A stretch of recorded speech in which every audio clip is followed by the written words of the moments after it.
see how this goes.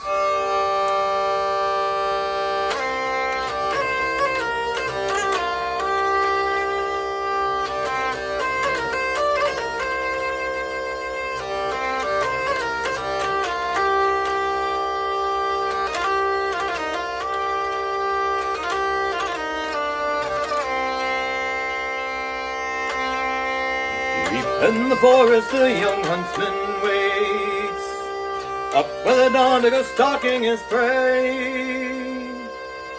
Some rabbits to eat, or a stag for to slay, or a fox with a fine pelt to sell, a fine red pelt for to sell. With his bow in his hand and his knife at his side, a prayer for a good catch and unblemished hide. He sets a few traps in the clearing beside an old run-down shack by the glen, the old witch's shack by the glen. As he waits for his quarry, he climbs up a tree, high over the brambles, far better to see. Master of all in this forest so green, when the wind turns suddenly cold, a dark sky that chills to the bone. And into the glaring a young fox arrives, with chestnut red fur and green piercing eyes. The hunter takes aim at his beautiful prize, when the branch below him gives way. With a crack the branch broke his leg.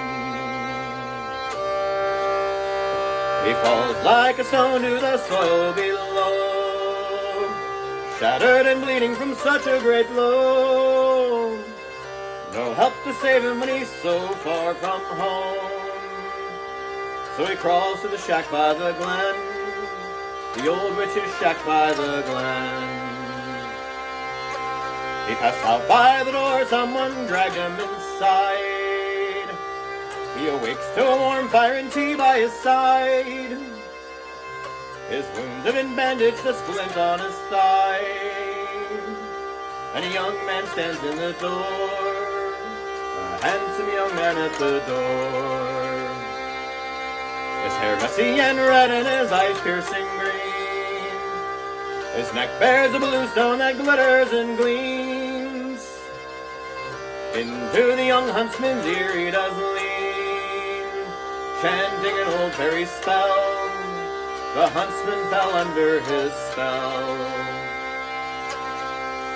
Battered and bruised he lay down for the night, haunted by dreams of the fox's green eyes. And as he awakes to the pale morning light, he finds the young man in his bed, curled up like a dog in his bed. The huntsman calls out the boy for to wake, his green eyes snap open, his red hair in his face. He crawls to the huntsman to share his embrace, and there he lay in his arms, the huntsman he had disarmed. Next morning he wakes up, his wounds are all healed, walks down to the glen, his mind were to clear. No trace of the young man, no tracks in the field, as a fox on the hill watches on, and vanishes into the dawn. The huntsman could scarcely believe what he felt. He threw down the weapons from off of his belt. Never again would he hunt foxes' pelts, for the love of a young man so fair, with green eyes and messy red hair. Deep in the forest a young huntsman